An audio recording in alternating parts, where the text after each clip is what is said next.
Përshëndetje, ju falenderoj. Sot do të flasim për ndërtimin e klinikës dhimbjes në bazë të 4 shtyllave të humanizmit, shkencës, etikës dhe qëndresës. E kam nisë me rindërtimin. Rindërtimin e klinikës e kam përkufizuar si një pemë, ku rënja e pemës ishte e fortë dhe kishte besim. Ku nga kjo rënjë u ngritën shumë njerëz me përkushtim dhe dëshirë, mbajnë dhe po përqojnë një ide, ku dhimbja kronike duhet trajtuar me dignitet dhe disiplinë. Kjo nuk është një pemë, është historia një mendimi që nuk u thye kurrë, dhe vazhdon të rritet me besim dhe me shpresën se të hapet sa më shumë në Shqipëri dhe më gjerë. Cili është koncepti i dhimbjes, diagnoza e dhimbjes kronike, trajtimi i dhimbjes kronike dhe edukimin dhe fuqizimin e pacientëve me dhimbje kronike. Diagnostifikimi i dhimbjes kronike, siç e tha doktoresha Alkeda, më përpara është shumë e rëndësishme anamneza e pacientit me dhimbje kronike. Është shumë e rëndësishme se pse nis ajo dhimbje.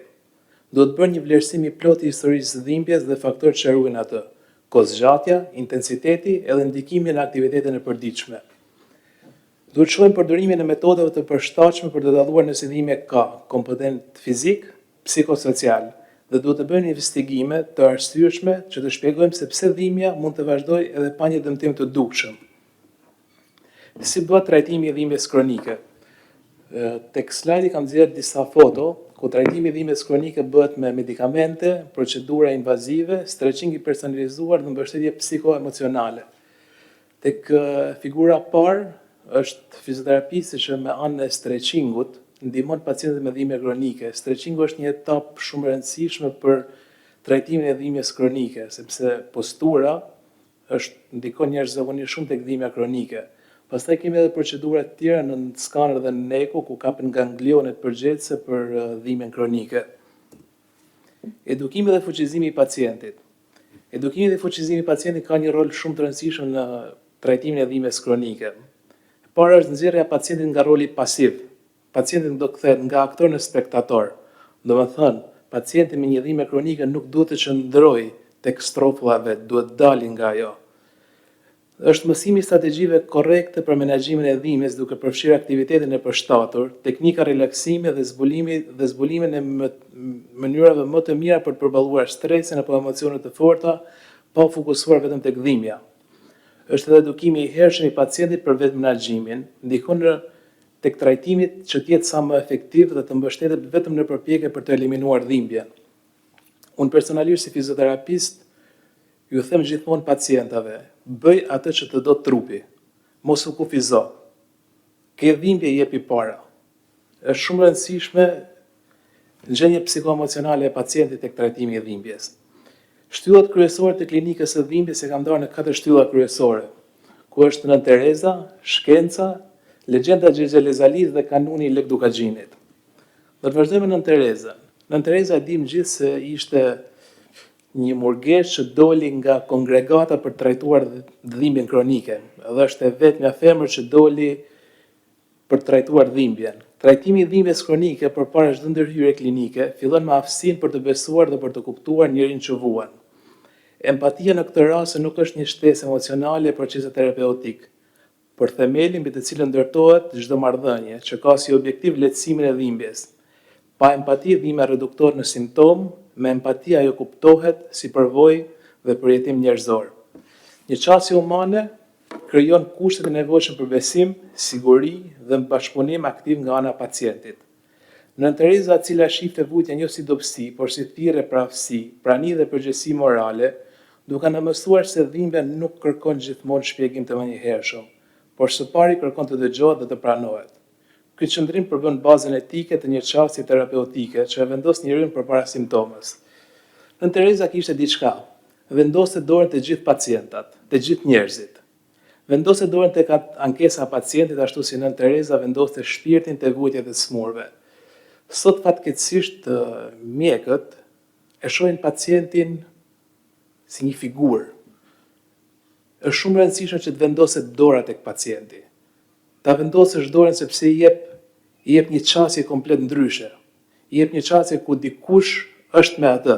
Jo ta shohësh, ti shikosh ekzaminimet, ti shikosh letrat, s'ke gjë, vazhdo. Po pacienti dhem.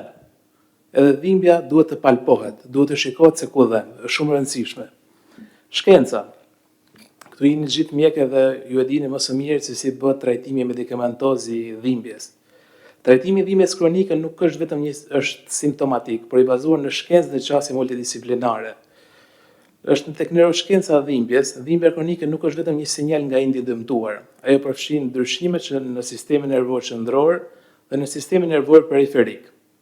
Qasja multidisiplinare. Sipas IASP-s, trajtimi më efektiv i dhimbjes kronike përfshin disa fusha njëkohësisht: mjek dhimbjes, fizioterapist dhe psikolog. Trajtimi farmakologjik, siç folën edhe mjekët më përpara, edhe procedura ndërhyrëse. Në shumë klinika në botë, shpresojmë që të nisë edhe në Shqipëri, përdoren procedura mini invazive për pacientët me dhimbje kronike. Bloqe nervore, radiofrekuencë, stimulime të palcës kurrizore dhe infiltrimet të targetuara. Shkenca e trajtimit të dhimbjes kronike nuk synon vetëm të heqë dhimbjen, por të rikthejë funksionimin, dinjitetin dhe cilësinë e jetës së pacientit. Jemi tek legjenda e Xherxhe Lezalis. Gjithë e dim për legjendën e Xherxhe Lezalis që ishte një person që kishte plak, edhe ishte motra vetë që e shëroi. Xherxhe Lezali është një nga figurat më të fuqishme të epikës shqiptare. Sipas legjendës, ai kishte 9 plak të rënda dhe për 9 vjet qëndronte i shtrirë, i paaft për të luftuar apo të jetuar normalisht. Kjo histori ka një simbolik shumë të fortë që mund të lidhet me dhimbjen kronike. Në praktikën e trajtimit të dhimbjes kronike, ky parim përkthehet në nevojë për të ndërtuar ndërhyrje që ushqejnë motivimin e pacientit dhe i rikthejnë atij ndjenjën e qëllimit dhe kontrollin mbi jetën e tij. Pacienti nuk përparon vetëm kur dhimbja reduktohet, por kur i gjen arsye për të vepruar dhe për të përballuar me kufizimet funksionale. Ky parim thekson se edhe përballë invaliditetit të rënd, rikthimin funksional është i mundur kur trajtimi adreson njëkohësisht trupin, motivimin dhe dimensionin njerëzor të vujtjes. Ashtu si në legjendë edhe në praktikën klinike, përkujdesja dhe motivimi mbeten forca kyçe që nxjerrin individin nga pasivitiviteti dhe rikthejnë drejt jetës aktive. Kanuni gjithë e dim se është ligji më i vjetër. Kanuni dhe respektin për njeriu. Është shumë e rëndësishme që pacienti me dhimbje kronike të respektohet. Lidhja midis kanunit dhe trajtimit të dhimbjes kronike mund të shpjegohet në mënyrë simbolike dhe filozofike, sepse të dy lidhen me mënyrën se si shoqëria shqiptare përballet me vujtjen dhe me kujdesin për njeriu. Në thelb të tij qëndrojnë gjithë disa parime që lidhen drejt për drejt me konceptin modern dhe kujdesin ndaj pacientit. Është nderi dhe dinjiteti i pacientit, është mikpritja dhe mbrojtja e tij, përgjegjësia ndaj komunitetit. Këto parime tregojnë një kulturë ku vujtja e pacientit nuk neglizhohet, por kërkon reagim dhe mbështetje. Është shumë e rëndësishme për pacientët me dhimbje kronike të tregohet njerëzillëk me të. Por sot e vëmre që njerëzilleku nuk ka më njerëzillëk. Është shumë e rëndësishme, thashë më përpara, vendosja e dorës tek pacientët. Kam bërë një tip rrethit ku kam vendos pacientin në qendër të tij, ku pacienti kërkon nga mjeku besim, përgjegjësi, humanizëm, mbështetje, etik dhe vendosjen e duhur të protokolleve mjekësore. Gjatë vitit 2025, në klinikën e dhimbjes u bën mbi 315 konsulta, mbi 500 injeksione intraartikulare dhe 50 procedura në skaner dhe eko, dhe janë bërë mbi 7200 trajtime. Trajtime ku konsistojnë në lirimin e fashave të muskulit. Ndarja e pacientëve me dhimbje kronike, ku vëmë re dhimbje mesin më tepër, dhimbje kokë dhe qafe, dhimbje supi, dhimbje abdominale, dhimbje torakale, dhimbje koksofemorale, dhimbje gjuri, këmbë diabetike dhe neuropatia diabetike, dhimbjen postoperatore dhe dhimbjen fantom. Duhet ta mbyll këtë prezantim me 3 pyetje. Sa pacientë me dhimbje kronike janë në Shqipëri? Në Shqipëri nuk kemi asnjë databazë për pacientët me dhimbje kronike. Mungon databaza. Sa është kosta e një pacienti me dhimbje kronike në Shqipëri? Ne e dim se Shqipëria është një vend i vogël dhe mundësitë janë shumë të vogla për të trajtuar në klinika private. Shteti shqiptar sot për sot nuk e mundëson trajtimin e një pacienti me dhimbje kronike, sepse një pacient me dhimbje kronike do një ekip multidisiplinar, me mjek psikolog, psikiatër, neurolog, anestezist, reanimator, të gjithë të bëhet një ekip multidisiplinar për trajtimin e dhimbjes kronike. Dhe është e domosdoshme ngritja një qendre kombëtare të dhimbjes.